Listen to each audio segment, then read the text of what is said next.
இயேசு கிறிஸ்துவில் பிரியமான சகோதர சகோதரிகளே, தூய லூர்தானுடைய பக்தர்களே, 40 நாட்கள் இறைவனுடைய வார்த்தையை தியானித்து கொண்டு நம்மால் முடிந்தவரை நமது முழு உள்ளத்தோடும் முழு சக்தியோடும் முழு அறிவோடும் கடவுளை அன்பு செய்திருக்கின்றோம். நம்மை போல பிறரையும் அயலானையும் அன்பு செய்து வந்திருக்கின்றோம். இனி வருகின்ற நாட்களிலும் அடுத்த வாரம் முழுவதும் புனித வாரமாக இருப்பதால் ஆண்டவருடைய அழைப்புக்கேற்ப நாம் அனைவரும் அவருடைய சீடர்களாக மாற வேண்டும். Praise the Lord, praise the Lord. இயேசுவுக்கே புகழ், இயேசுவுக்கே நன்றி, மரியே வாழ்க. இந்த 40 நாட்களிலும் உங்களுக்கு பல்வேறு கோணங்களில் கடவுளுடைய வல்லமையையும் கடவுளுடைய வார்த்தையையும் சொல்லியிருக்கின்றேன். தொடக்கத்திலே நாம் அனைவரும் நமது உள்ளில் இருக்கின்ற, நமது மனதிலே இருக்கின்ற அந்த தெய்வத்தினுடைய குரலை கேட்க வேண்டும், அவருடைய தரிசனத்தை பெற்றுக்கொள்ள வேண்டும் என்று அழைப்பு விடுத்தேன். அதன் பிறகு ஒவ்வொரு நாளும் இறை வார்த்தையினுடைய அடிப்படையிலே நாம் கோபத்தை தவிர்க்க வேண்டும், இறைவனுடைய வார்த்தையிலே நம்பிக்கை கொள்ள வேண்டும், குடும்பத்தை பாதுகாக்க வேண்டும் என்று பல்வேறு வகைகளில் ஆண்டவருடைய வார்த்தை நம்மை வழிநடத்தியது. இன்று நற்செய்தியினுடைய தொடக்கத்தில் இருக்கின்ற முதல் வரியை பற்றி நாம் யோசிப்போம். யோவான் எழுதிய நற்செய்தி அதிகாரம் 11 இறைவார்த்தை 45 இவ்வாறு நாம் படிக்கின்றோம். மரியாவிடம் வந்திருந்த யூதர் பலர் இயேசு செய்ததை கண்டு அவரை நம்பினர். இப்பொழுது மரியாள் நாசரேத்தூரில் இருக்கின்றார். அவரை பார்க்க யூதர்கள் பலர் அவரிடம் வந்தார்கள் என்று எழுதப்பட்டிருக்கின்றது. மரியாளினுடைய உணர்வு எப்படி இருக்கிறது என்றால், ஈன்ற பொழுதின் பெருந்துவக்கும் தன் மகனை சான்றோன் என கேட்ட தாய் என்ற ஒரு உணர்வோடு தான் அன்னை மரியாள் இருக்கின்றார். தன்னுடைய மகன் இறந்தவரை உயிர்ப்பிக்கின்றார், முடமானவரை நடக்க செய்கின்றார், பார்வையற்றோருக்கு பார்வை கொடுக்கின்றார், அதிகாரத்தோடு போதிக்கின்றார் என்றெல்லாம் கேள்விப்பட்ட அன்னை மரியாள் உண்மையிலே 2வது முறையாக என் ஆன்மா ஆண்டவர் ஏத்தி போற்றுகின்றது என்று பாடுகின்ற தருணமாக இருக்கின்றது. இதனுடைய தொடர்ச்சியாகத்தான் அதற்குள் காலம் கடந்து விடுகின்றது. இயேசுவை சிலுவை மரணத்திற்கு தீர்ப்பிட்டு விடுகிறார்கள். அதனுடைய பயனாக மரிக்கப் போகின்ற தனது மகனை அன்னை மரியாள் சந்திக்கின்றார். இதனுடைய தொடர்ச்சி. இப்பொழுது அன்னை மரியாளுடைய வாழ்க்கையிலிருந்து இன்று நாம் நம்ம திருத்தலத்தில் இருக்கின்றோம். குறிப்பாக அன்னை மரியாளுடைய மகிமையை, அன்னை மரியாளுடைய பரிந்துரையிலே இருக்கின்ற சக்தியை உணர்ந்தவர்களாக இருக்கின்றோம். அவரிடமிருந்து ஒரு பாடத்தை இன்று நாம் கற்றுக்கொள்ள வேண்டும்.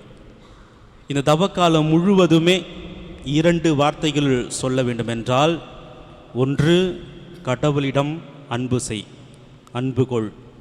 2 உனது அயலானையும் அன்பு செய். அவ்வளோதான். கடவுளை அன்பு செய், உனது அயலானை அன்பு செய். இந்த கடவுளை அன்பு செய்வதற்கு உதாரணமாக இருப்பவர் நம் ஆண்டவராக இயேசு கிறிஸ்து. இந்த பிறரை அன்பு செய்வதற்கு உதாரணமாக இருப்பவர் அன்னை மரியாள்.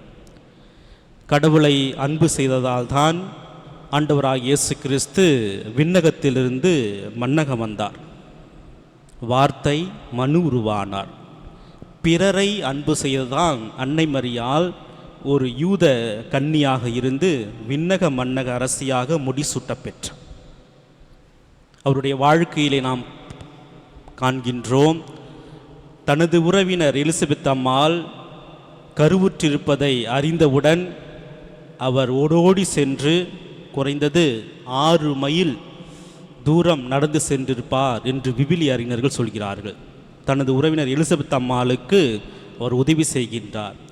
கானாவூர் திருமணத்திலே ரசம் தீர்ந்துவிட்டது என்பதை அறிந்த அன்னை மரியாள் அந்த கானாவூரிலே அந்த குடும்பத்திற்கு தன்னால் இயன்ற உதவியை தனது மகனிடம் பரிந்து பேசி செய்கின்றார்.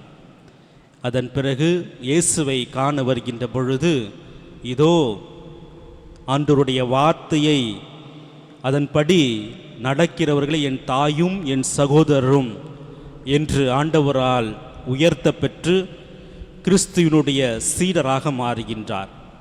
அதன் பிறகு அன்னை மரியாளை இந்த உலகிற்கு தாயாக அளித்துவிட்டு அப்போஸ்தலர்களுடன் இருக்கின்ற பொழுது இறப்பு நேர்ந்து விண்ணகத்திற்கு எடுத்து கொள்ளப்படுகின்றார்.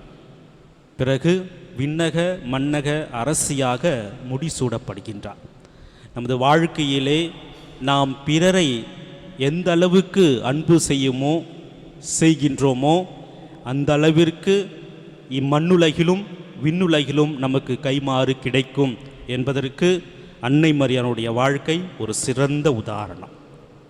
ஒரு யூத பெண்மணியாக இருந்து அன்றைய சமூக கட்டமைப்புக்குள் அடிமைத்தனத்துக்குள் தம்மை சிக்கிவிட அனுமதிக்காமல் தனது ஆழ்ந்த நம்பிக்கையால் சுத்தமான தூய்மையான உள்ளத்தால் கீழ்ப்படிதலால் தாழ்ச்சியால் பிறருக்கு உதவுகின்ற கருணை மனம் கொண்ட இதயத்தால் நம் அனைவருக்கும் பிறரன்பின் சாட்சியாக விளங்குகின்றார். எனவே அன்புமிக்க சகோதர சகோதரிகளே, அன்னை மரியாளுடைய பக்தர்களே, இந்த வருகின்ற ஒரு வாரம் முழுவதும் நம்மால் முடிந்தவரை இறைவனுடைய இயேசுவினுடைய சீடராக மாற முயற்சி எடுப்போம். சீடராக மாறுவது என்றால் குருவினுடைய வார்த்தைகளை கேட்டு அவர் நடந்த பாதையில் நடக்க வேண்டும். பாத சுவடுகளில் அவர் நடந்த பாதையில் நடக்க வேண்டும். அவர் எவ்வாறு மன்னித்தாரோ, எவ்வாறு தேவையில் இருப்போருக்கு உதவி செய்தாரோ, எவ்வாறு ஜெபித்தாரோ, எவ்வாறு கடவுளை நம்பினாரோ, அதே போல நாமும் இந்த தவ காலத்திலே இந்த புனித வாரத்திலே நடக்க, ஜெபிக்க, நம்ப முயற்சி செய்ய வேண்டும். முடிந்தால் இல்லறத்தில் வாழ்கின்ற ஒவ்வொரு மகனும் மகளும் ஒரு துறவி போல வாழ வேண்டும். காலையில் 5 மணிக்கு எழுந்திரித்து மூவேளை ஜெபம் சொல்லி முழந்தால் படியிட்டு சங்கீதங்களை வாசிக்க பழகி கொள்ளுங்கள். ஒரு நாளைக்கு குறைந்தது ஒருவேளை உணவையாவது நீங்கள் தியாகம் செய்ய பழகி கொள்ளுங்கள். குறைந்தபட்சம் இந்த ஒரு வாரத்திற்கு முயற்சி செய்யுங்கள்.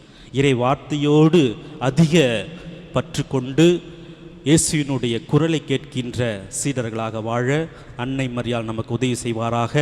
எல்லாம் வல்ல இறைவன் உங்கள் அனைவரையும் ஆசீர்வதிப்பாராக. ஆமேன்.